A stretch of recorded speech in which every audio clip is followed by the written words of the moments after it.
You've been there, right? You buy them the perfect gift, you spend weeks, maybe months finding it, only for them to say, oh, I would have been happy just snuggling on the couch. Or maybe you cleaned the entire house, sparkling from top to bottom, and your partner looks at you and asks, do you even love me? Yeah, that sting. It's a really common experience, unfortunately. It is that feeling when, despite your best intentions, your genuine effort, that message of affection just, it doesn't seem to land. It gets lost somewhere. It truly does. It's actually fascinating how often our expressions of love can get, well, lost in translation. We tend to assume others feel loved the way we do, Yeah. But that's often not the case, and it can leave both people feeling really misunderstood, maybe even a bit resentful. And that feeling of disconnection, that can really impact our mental and emotional well-being within a relationship, can it? Absolutely. So that's what our deep dive is all about today. We're going to unpack a hugely popular idea that attempts to explain this exact phenomenon, the 5 love languages. Yes, the famous 5. You've probably come across them yourself, right? Yeah. Maybe wondering how much of it is solid science and how much is just, popular wisdom. So our mission today will explore where this concept came from, take a look at what the science actually says about it, and maybe most importantly, equip you with practical, sort of nuanced ways to express love. Ways that genuinely resonate with your partner. Yeah, fostering that deeper, more resilient connection. It's really about understanding how to give and receive love in ways that truly matter for your overall relationship health. Okay, so let's unpack this idea a bit, the concept of love languages. It was first introduced by Dr. Gary Chapman. He was a Baptist pastor, a marriage counselor back in 1992 in his book, The 5 Love Languages. Right, and that book became an absolute phenomenon. Selling over 20 million copies, landed on the New York Times bestseller list. And it's still everywhere. Even today, decades later, you see it all over social media, especially TikTok. People talk about their love language, relationship compatibility, all that stuff. Exactly. And Chapman's core theory, it basically laid out 5 primary ways people express and experience love. You've got words of affirmation, quality time, receiving gifts, acts of service, and physical touch. The classic 5. The classic 5. And he suggested, that each person has a primary language, maybe a secondary one too. And understanding and speaking your partner's preferred language, well, that could dramatically improve relationship satisfaction. It was a compellingly simple idea, wasn't it? Offered a seemingly clear path to better communication, better emotional fulfillment, almost like a relationship hack. It really seemed like it. Very accessible. But, as often happens with these really popular theories, its huge popularity also drew quite a bit of scrutiny from psychology researchers, didn't it? It certainly did. They've really questioned its scientific foundation. Like, does it truly reflect the incredibly complex ways people actually experience love, which is so central, to our mental and emotional well-being? It has indeed. There was a recent paper, actually, published January 2024 in Current Directions in Psychological Science. Researchers like Gideon Park, they highlighted a crucial point. There's a lack of consistent scientific evidence for the theory's effectiveness, at least as a rigid system. Okay. As Park himself put it, it's not really about calling the system outdated or anything like that. It's more about pointing out its lack of scientific foundation. Right. The essence of their critique is basically you cannot put people into arbitrary boxes. Love is more complex than that. Yeah, that makes sense. And another expert, Paul Eastwick, he confirmed this. He said, look, while using love languages might make a partner feel appreciated, and that's good, there's no evidence for matching whatsoever, no proof that having the same primary language makes things better. And crucially, he added, there's no shortcut to meaningful and effective communication. It raises important questions about how we define and understand love itself. That's a really important distinction. So not a magic bullet. Let's dive into the 3 major assumptions Chapman's theory makes that researchers are challenging. Starting with, what feels like the cornerstone of the whole idea. Right, too. The first big assumption is that everyone has one primary love language. But studies have actually shown something different. People tend to value all 5 love languages as meaningful ways of expressing love, not just one. Oh, interesting. Yeah. For instance, you might really prefer quality time in your day-to-day life, but you'd still deeply appreciate, say, a thoughtful gift on your birthday. Or a genuine compliment about your work wouldn't go amiss, right? Sure, absolutely. So when researchers don't force people into choosing just one, individuals often rate all 5 pretty highly. It seems our preferences are much more fluid, maybe context-dependent than just one single primary category suggests. It's more like a blend, not a single rigid preference. That's fascinating. Okay, so if we're not just one love language, what about the idea that there are only 5 of them? Is that being questioned too? That brings us neatly to the second assumption.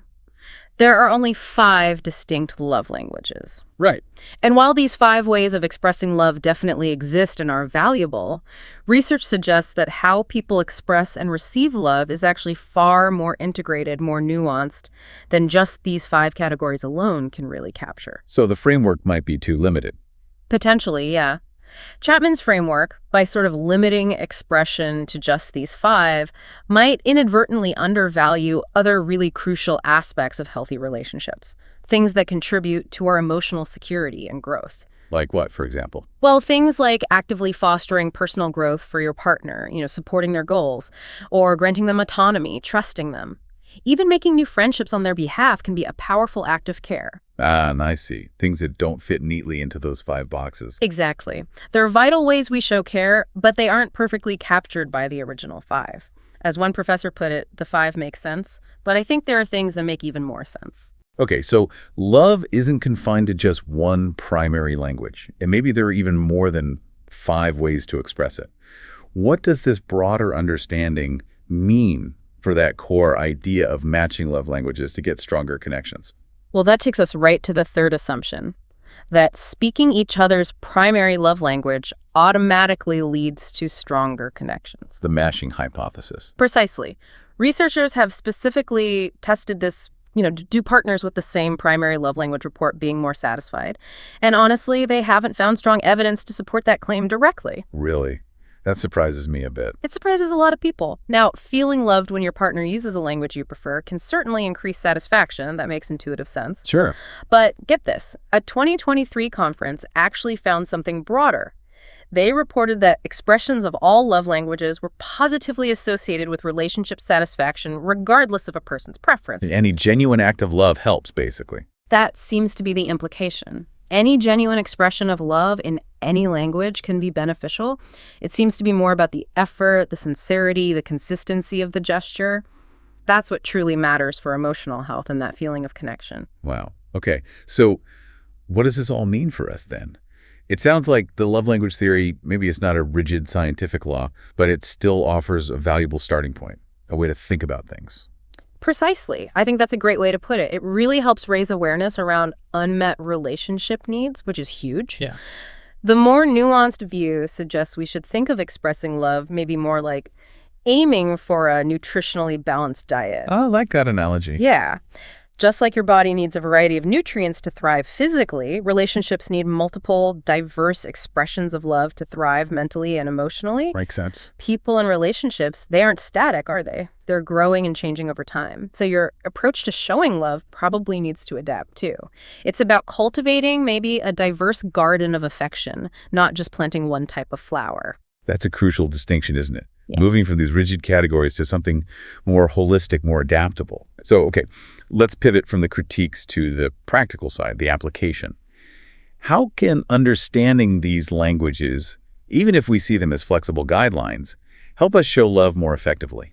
Yeah, how do we use this? Because ultimately, it's about making our partners feel seen, feel cherished. That's got to be at the heart of a healthy mind and spirit in a relationship. It truly is. And I think it boils down to being intentional and empathetic. Learning what tends to resonate with your partner, even if it's not their only preference, can help you express your affection in ways they genuinely understand and appreciate. So let's look at each one with some real-world examples maybe, ones that show their depth beyond just a simple label. Good idea. Let's start with words of affirmation. This is all about expressing affection through spoken or written words, right? Appreciation, compliments, encouragement. If this resonates strongly with your partner, they tend to thrive on hearing, "I love you," being told they're appreciated, receiving that verbal encouragement. It builds their confidence, gives them a sense of value, validates their presence in your life. And the key here sounds like specificity and sincerity, right? Yeah. Not just a generic, you look great. Exactly. Try something like, I love this detail about your outfit. It really suits you. Or, wow, I'm so proud of how you handled that tough conversation at work. You stayed so calm and clear-headed. That feels much more impactful. It does. Someone shared how much it meant to hear, thanks for cleaning the room. It really helps me when you do kind things like that because it makes my day so much easier. Specificity matters. Even little things, like notes. Oh, absolutely. Leaving little Post-it notes saying, miss you or can't wait to see you. That can mean the world.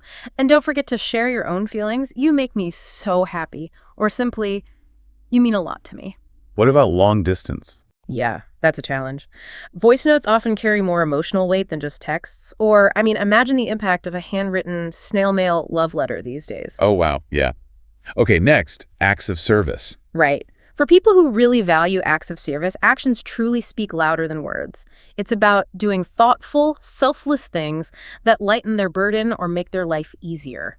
It demonstrates care through practical support, showing a desire to contribute positively to their well-being. And often, this means anticipating needs before they ask, right? Showing you're really tuned into their daily life, their stresses. Exactly. Think about helping with a chore before they even mention it, like just doing the laundry or drawing them a bubble bath after you know they've had a long day. I heard a great story about someone whose boyfriend, he heard they were sick while traveling, and he secretly arranged for cold medicine and cough drops to be delivered to their cafe. Oh, that's brilliant. Yeah. Such a thoughtful act, really turned their day around. Or something simpler, letting your partner choose the movie, even if it's, Star Wars again and you secretly dread it. The sacrifices we make. Yeah. And for long distance, you can still take initiative. Like sending a delivery of their favorite meal when you know they're snowed under with work. Nice. Okay, receiving gifts. This one gets a bad rap sometimes, doesn't it? It really does. It's often misunderstood as just materialism, but fundamentally, it's about visible symbols of love. For people who resonate with this, the thought and effort behind the gift and what it symbolizes, that's far more important than the price tag. It's a tangible reminder that they were thought of. Precisely, that they're loved, that they hold a special place in your mind and heart. You're right, it's about thoughtfulness, maybe spontaneity, not necessarily extravagance.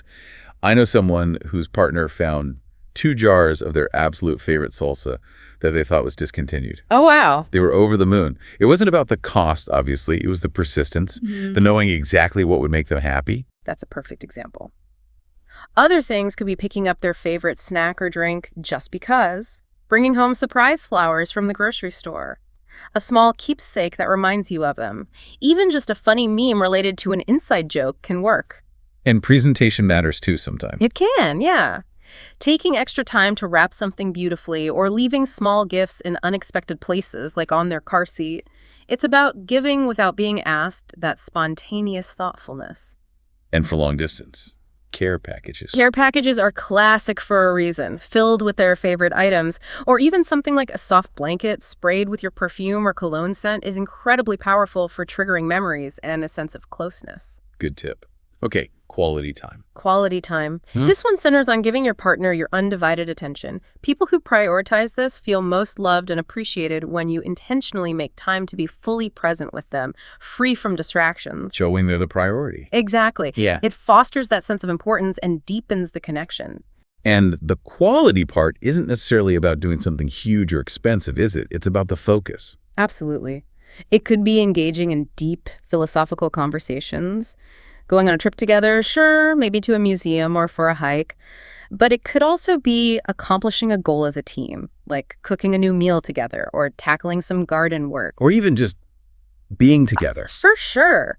For some, simply doing nothing together, like being in the same room while you read and they knit, or just cuddling on the couch watching something, that's perfect. What truly matters is turning off your phone, putting other distractions aside, and really being present. And for long distance, dedicated virtual time. Definitely. Schedule dedicated virtual date nights. Maybe cook the same meal together over video call or play online games as a team. The key is to treat it like a firm appointment, something you don't just cancel lightly. Makes sense. Lastly, physical touch. Right. This love language is about expressing and receiving love through physical closeness and contact, things like hugs, kisses, cuddling, holding hands.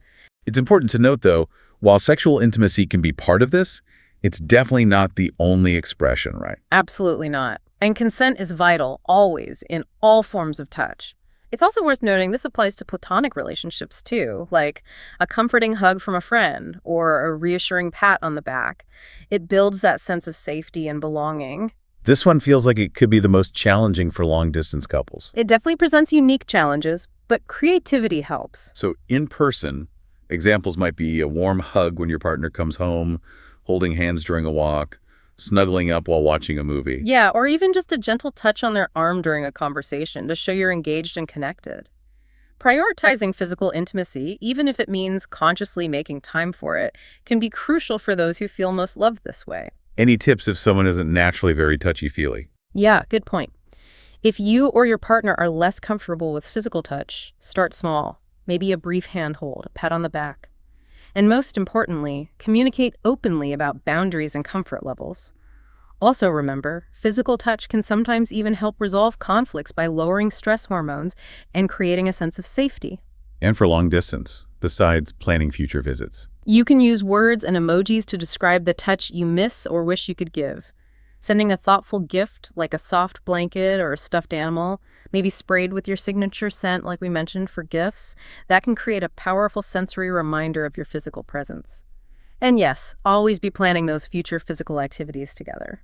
Okay, so we've explored these different ways people express and receive love, but given the research we talked about that it's not just one fixed language, how do you actually figure out what truly matters to your loved ones? It sounds like it's less about guessing games. Definitely less about guessing games and more about intentional observation and communication. Well, first, maybe observe how they give love. People often default to giving love in the way they prefer to receive it. Do they constantly offer compliments? Are they always doing little favors?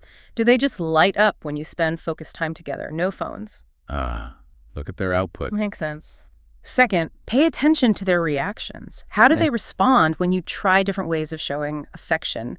Their genuine reaction, the authentic smile, the relaxed sigh, the heartfelt thank you, that tells you a lot about what truly resonates, what makes them feel seen and cherished. Okay, observe and watch reactions. What else? Third, and this might be the most direct way, just ask. Radical idea. Haha, I know. But seriously, many people are familiar with the love languages concept nowadays. You could bring it up in conversation. Maybe even suggest you both take an online quiz together, just as a fun, low-pressure activity. Yeah, as a conversation starter. Exactly. It can be incredibly insightful and open up a really valuable dialogue about each other's needs and preferences. I see what you mean. It really reframes how I've thought about it. So the crucial takeaway here seems to be that people aren't these rigid boxes, are they? Not at all. You might find your partner resonates with bits of several languages, or maybe their preferences shift over time, or depending on the context, reflecting their evolving mental and emotional states. It's about continuous understanding, being adaptable. Exactly right. And remember, the goal isn't to force yourself into one mold or, to demand your partner fits neatly into one category either. It's more about expanding your own repertoire, your toolkit for expressing love. So you can meet their evolving needs in different ways. Precisely. It really highlights that personal growth in a relationship often means constantly learning and adapting to each other's unique needs for affection. That's how you nurture a relationship that is truly vibrant and healthy. So wrapping this up, what does this all mean for you, the listener, as you move forward? The love languages theory, okay, maybe its scientific standing as a rigid system is shaky, but it still offers a powerful framework, doesn't it? It's less about finding that single correct language and much more about cultivating awareness, cultivating intention in how we express affection. Yeah, fostering that deeper psychological and emotional connection. The true lesson seems to be that love isn't one size fits all. Relationships are dynamic. They're living things. And they thrive on that diverse, nutritionally balanced diet of affection we talked about. Understanding these different modes helps us move beyond just assuming our partner feels loved the same way we do. It pushes us towards truly seeing and valuing their unique needs. Which has got to contribute to a more profound sense of mental well-being for both partners, right? Absolutely. It's a continuous journey, really. Learning, adapting, and truly getting to know the person you love on deeper levels. We really hope this deep dive helps you cultivate more meaningful connections in your own life. And maybe as you go about your day, think about this. If our relationships are like that complex, growing garden, what specific intentional acts of love, what nutrients do you need to actively cultivate today to help yours truly flourish, to ensure both its emotional and mental vitality? That's a great question to ponder. Until next time, keep exploring, keep connecting, and keep growing together.